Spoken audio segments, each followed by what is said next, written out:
ہو ہی نہیں سکتا. جو کالج کے اندر جا رہی ہے اس کو واجبات نماز یاد ہو, اس کو فرائض نماز یاد ہو. میں نے بہت ساری مستورات سے سوال کیے, غسل کے فرائض یاد ہیں, 2-4 کے ہاتھ اٹھے. محرم کے مہینے میں نے بہت سارے سوال کیے کہ آپ کو 12 مہینے اسلامی یاد ہیں, 1-2 کے ہاتھ اٹھے. میں نے یہ پوچھا تراویح کی نماز آپ پڑھتی ہیں, تراویح کی نماز واجب ہے, فرض ہے یا سنت ہے, 1-2 کے ہاتھ اٹھے. یہ مسلم معاشروں کا, ان بستیوں کا, ان ماں اور بہنوں کا حال ہے جو نمازیں پڑھ رہی ہیں اور دینی مجلس میں شریک ہو رہی ہیں, اور جو زنا کے اڈے پر جا کر کے اپنے جسم کو بیچ رہی ہیں, اپنے جسم کا سودا کر رہی ہیں. ان کے بارے میں تو کچھ کہا ہی نہیں جا سکتا.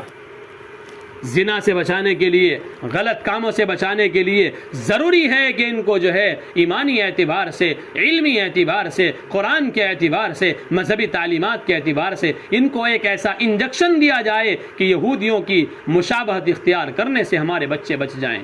ہماری بچیاں یہودیوں کی نقالی کر رہی ہیں, پینٹ جنس کی پہن کر کے جاب کرنے کے لیے جا رہی ہے, بالوں کو ہلاتی اور لٹکاتی ہوئی جاب کرنے کے لیے جا رہی ہے. 10-20 درندوں کے اندر بیٹھ کر کے جب ہماری بچی جاب کرے گی, کیا ماں یہ ضمانت دے سکتی ہے غلط راستے سے بچ سکتی ہے؟ ہو ہی نہیں سکتا. ارے پیٹرول بھی ہو اور ماچس کی تلی بھی ہو اور آگ نہ لگے, ایسا ہو ہی نہیں سکتا. ناممکن بات ہے, مشکل ہی نہیں, ناممکن بات ہے. اس لیے مائیں اور بہنیں آج کی اس مجلس سے سبق لے کے جائیں کہ اپنے بچوں کو دیندار بنائیں گے. ہاتھ اٹھا کر وعدہ کریں, انشاءاللہ, زور سے کہیں کہ انشاءاللہ آج سے ہم اپنی بچیوں کو دیندار بنائیں گے. پہلا پیغام آپ کو یہ ہے. اور اس مکتب کو کچھ اور نہیں چاہیے. یہ مکتب آپ سے بلڈنگ نہیں مانگ رہا ہے, یہ مکتب آپ سے 500 روپے 1000 روپے کی فیس طلب نہیں کر رہا ہے. یہ مکتب آپ سے بچوں کی بھیک مانگ رہا ہے, جھولی پھیلا کر آپ سے بچوں کی بھیک مانگ رہا ہے کہ ہمارے یہاں بچے بھیجیے. ہم ان کو دین سکھانا چاہتے ہیں, ہم ان کو قرآن پڑھنے کا طریقہ سکھانا چاہتے ہیں, ہم ان کو سیرت رسول بتانا چاہتے ہیں. ارے ہاں, بچیاں یہاں بیٹھی ہوئی ہوں گی, مائیں اور بہنیں بیٹھی ہوئی ہوں گی. اگر پوچھ لوں نبی کے دادا کا نام کیا ہے, ہنس کے دکھا دیں گے خدا کی قسم نبی کے دادا کا نام کا نہیں پتا. بہت ساری کو تو نبی کے نام کا نہیں پتا, بہت ساری کو تو نبی کے والد کا نام کا نہیں پتا. دادا تو بہت دور کی بات ہے. نبی کے یہاں ازواج مطہرات کتنی تھی, آپ کے یہاں بیٹیاں کتنی تھی, آپ کے یہاں بیٹے کتنے تھے. اور ویسے ہم نبی کے امتی ہیں, ویسے ہم نبی کے غلام ہیں. یہ کیسی غلامی ہے؟ طریقوں کے اندر ہمارے جو ہے نبی کا طریقہ نہیں ہے, چال چلن کے اندر نبی کا طریقہ نہیں ہے, کھانے پینے کے اندر نبی کا طریقہ نہیں ہے, سونے کے اندر نبی کا طریقہ نہیں ہے. یہودیوں کی مشابہت کر رہے ہیں ہمارے بچے, جنس کی پھٹی ہوئی پینٹ پہن کر اپنے جسم کو دکھا رہے ہیں اور اپنے سطر کو دکھا رہے ہیں. ہمارے بچے انگریزوں کی کٹنگ کرا رہے ہیں, یہودیوں کی نقالی کر رہے ہیں. اگر نقالی نہیں کرنی تو محمد عربی صلی اللہ علیہ وسلم کی نہیں کرنی. فلاں ہیرو فلاں پکچر کے اندر فلاں پینٹ پہن کے آیا ہے, فلاں کٹنگ کرا کے آیا ہے, کتے اور خنزیروں جیسی ہمارے بچے کٹنگ کرا رہے ہیں, اور ماں بھی خوش ہو رہی ہے, باپ بھی خوش ہو رہا ہے. ہاں میرے بچے نے بڑی اچھی کٹنگ کرائی ہے, بال بہت اچھے لگ رہے ہیں. پتہ لگ جائے گا جس وقت انتقال ہوگا, اللہ کے دربار میں پکڑا جائے گا, اس وقت علم ہو جائے گا. تو میری مائیں اور بہنیں یاد رکھیں اور اپنے بچوں کو یہاں مکتب میں بھیجیں.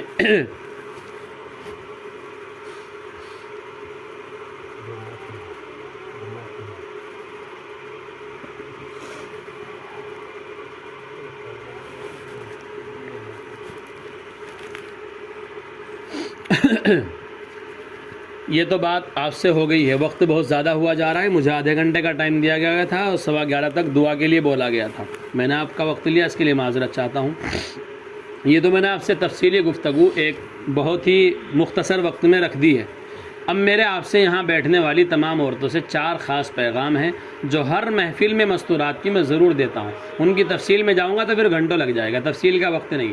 پہلا پیغام تو یہاں بیٹھنے والی مائیں اور بہنیں یہ لے کے جائیں کہ آج سے وہ نماز کی پابندی کریں گی. 5 وقتہ نماز وقت پر پڑھیں گی. ایسا نہیں کہ ظہر کی اذان 1 بجے ہوئی نماز پڑھی جا رہی 4 بجے. یہ نماز سے محبت کی دلیل نہیں ہے, یہ تو لاپرواہی ہے, یہ تو کوتاہی ہے. ایسی نماز کے اوپر اللہ کی طرف سے انعامات نہیں ملیں گے. قرض ہمارے ذمے سے اتر جائے گا, فرض ادا ہو جائے گا, لیکن اللہ کی طرف سے ملنے والے انعامات سے محرومی رہے گی. اس لیے مائیں اور بہنیں اول وقت میں 5 وقت کا اپنے آپ کو نمازی بنائیں. اور جو مائیں اور بہنیں اول وقت میں 5 وقت کی نمازیں پڑھ رہی ہیں, ان سے میرا دوسرا میسیج یہ ہے کہ وہ تہجد, اشراق, چاشتہ اور اوابین, یہ 4 نفل اپنی زندگی میں داخل کریں. یہ 4 نفلوں والی نماز اپنی زندگی میں داخل کریں. تہجد میں اٹھ کر اپنے مسائل اللہ کے سامنے رکھیں. سارے مسائل اللہ کے گھر سے، اللہ کے در سے حل ہوتے ہیں. ایک دفعہ اللہ کے سامنے رو کے مانگ کے تو دیکھیں مسئلے حل ہوتے ہیں یا نہیں ہوتے ہیں. پہلا پیغام نمازوں کی پابندی. دوسرا پیغام ہر گھر میں قرآن کی تلاوت کو زندہ کریں. جو ہماری بچیاں پڑھی ہوئی ہیں، جو ہمارے بچے اسکول جاتے ہیں، ان سے کہیں کہ صبح جلدی اٹھیں، پہلے وہ نماز پڑھیں، قرآن کریم کی تلاوت کریں، اس کے بعد وہ اسکول جائیں. ہر گھر میں صبح کو فجر کی نماز کے بعد قرآن کریم کی تلاوت کی آوازیں آنی چاہیے اور قرآن کریم کی تلاوت سے ہمارے گھر گونجنے چاہیے. پھر آپ کہنا کہ ہمارے گھر میں برکت آ رہی ہے، بے برکتی آ رہی ہے. 2 پیغام. تیسرا پیغام یہ ہے کہ مستورات، پردے کا اہتمام کریں. اس میں بہت لاپرواہی ہے. خدا کی قسم سارا بگاڑ جو ہے بے پردگی کی وجہ سے. شادیوں میں جاتی ہے، اچھا سوٹ پہن رکھا ہے، اس نے ہزاروں کا میک اپ کر رکھا ہے، اس نے فیشیل کرا رکھا ہے، اس نے بالوں کو جو ہے سیدھا کرا رکھا ہے، مشین لگوا رکھی ہے، تو اپنے بالوں کو تو مٹکائے گی، جھٹکائے گی. جب تک 2-4 درندے اس کے بالوں پر، اس کے سوٹ پر اور اس کے جسم پر نظر نہیں ڈالیں گے، ہوس کا شکار اس کو نہیں بنائیں گے، تو اس کے سوٹ کا پیسہ وصول نہیں ہوگا. لعنت ہے ایسے سوٹ پر، لعنت ہے ایسی زندگی پر، لعنت ہے ایسے میک اپ پر، لعنت ہے ایسے پیسے پر کہ جس سے گھر میں بے برکتی آتی ہو اور جس سے جہنم کے راستے ہموار ہوتے ہوں. مائیں اور بہنیں، خدا کا خوف دلوں کے اندر پیدا کریں. ارے مرنے والا چلا جاتا ہے، قبر میں لوگ ڈال کر کے چلے آئیں گے. دنیا میں فیشن کو دکھانے والی، فیشن پرستی سے اپنا تعلق مضبوط رکھنے والی ایک دن مرے گی تو اللہ کے دربار میں قبر میں کیا لے کے جائے گی؟ قبر میں اللہ کو کیا منہ دکھائے گی؟ فرشتوں کو کیا جواب دے گی؟ اپنے جسم کی نشو نما دوسروں کے سامنے ظاہر کرنے والی ایک دن تجھے مرنا بھی تو ہے نا، اللہ کے دربار میں پیش بھی تو ہے نا. تو تو مسلمان ہے نا، تجھے تو یہ باتیں بتانے کی ضرورت بھی نہیں. تو تو حقیقی مسلمان ہے، تو تو آبا و اجداد کی طرف سے مسلمان ہے، تو تو نسلی مسلمان ہے. ہاں، ہم سے زیادہ قدر ایمان کی وہ لوگ کر رہے ہیں جو نئے نئے ایمان کے اندر داخل ہو رہے ہیں، وہ ایمان کو سمجھ رہے ہیں، اور ہم جو ہے خاندانی مسلمان ہونے کے باوجود بھی ایمان کی وقت کو نہیں سمجھتے. تو میری مائیں اور بہنیں، پردے کا موضوع ایسا ہے کئی گھنٹے بیان کر سکتا ہوں لیکن تفصیل کا ٹائم نہیں ہے.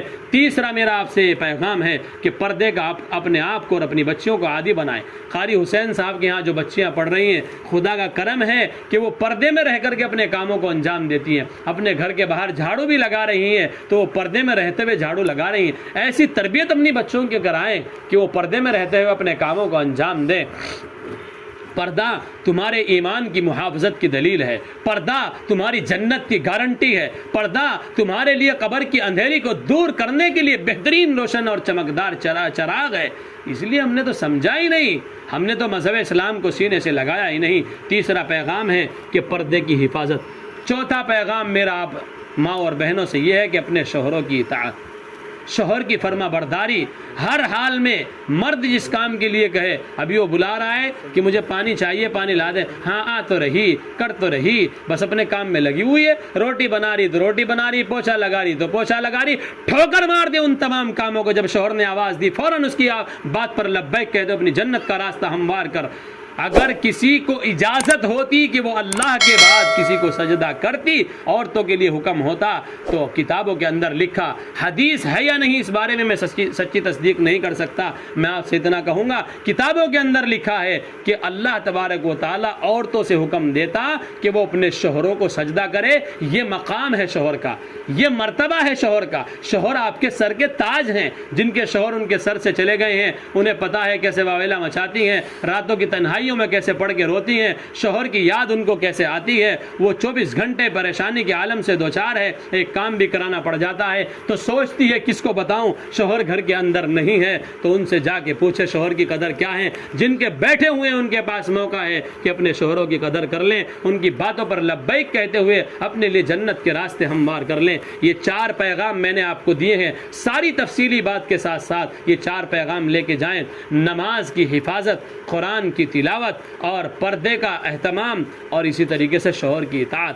یہ جو ہے 4 چیزیں اپنی بالکل پلے سے باندھ کے لے کے جائیں کہ انشاءاللہ آج سے ان پہ عمل کریں گے اور اپنی بچوں کو ہم یہاں انشاءاللہ دینی تعلیم حاصل کرنے کے لیے بھیجیں گے. خدا کی ذات سے امید ہے کہ آپ ان کہی ہوئی باتوں پر عمل کریں گی اور عمل میں لانے کی فکر کریں گی. جو باتیں کہی اور سنی گئی ہیں اللہ تبارک و تعالی مجھے اور آپ کو ان پر عمل کی توفیق اور سعادت نصیب فرمائے اور ہماری اس مجلس اور اس محفل کو اللہ خیر کا اور ہدایت کا سامان بنائے.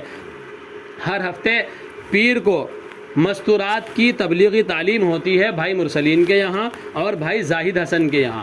ہر ہفتے پیر کے دن ان 2 حضرات کے یہاں، مرسلین بھائی کے یہاں، زاہد بھائی کے یہاں تعلیم ہوتی ہے مستورات کی. تمام ماں اور بہنوں سے، یہاں شرکت کرنے والیوں سے میری اپیل اور گزارش ہے کہ مستورات کی تعلیم میں شرکت کر لیا کریں. 24 گھنٹے ہمارے دنیا پر اور دنیا کی باتوں میں، ادھر ادھر کی باتوں میں کرنے میں لگ رہے ہیں. اگر ایک ہفتے میں 1-1.5 گھنٹہ اللہ کے دین کے لیے ہم نے لگا دیا، مجھے امید ہے انشاءاللہ 1-1.5 گھنٹہ ہی ہمارے لیے کارگر اور مفید ثابت ہوگا اور گناہوں سے بچانے میں ہمارا معین اور مددگار ثابت ہوگا.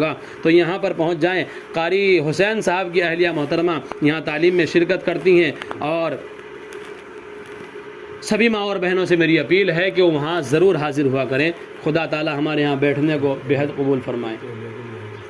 ماشاءاللہ 500 روپے ان کی اہلیہ کو کسی صاحب نے ہدیہ پیش کیا ہے. اللہ تبارک و تعالی آپ کی ان محبتوں کو سلامت رکھے. معلوم ہوا ہے کہ خاکسار اور فقیر اور اس گنہگار کی باتوں کے کہنے کا آپ کے دلوں پر اثر ہوا ہوگا. میں آپ تمام ماں اور بہنوں سے اپیل کرتا ہوں کہ ان کی تمام ضروریات کی کفالت آپ ماں اور بہنوں کی ذمہ داری ہے.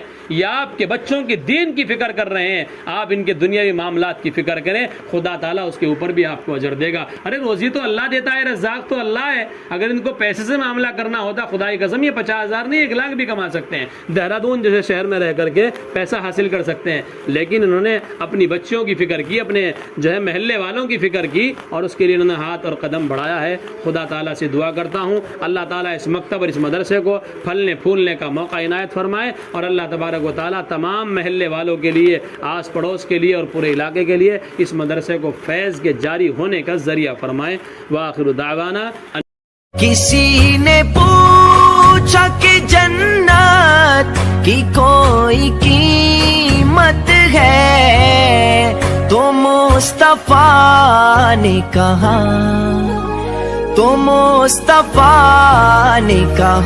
لا الہ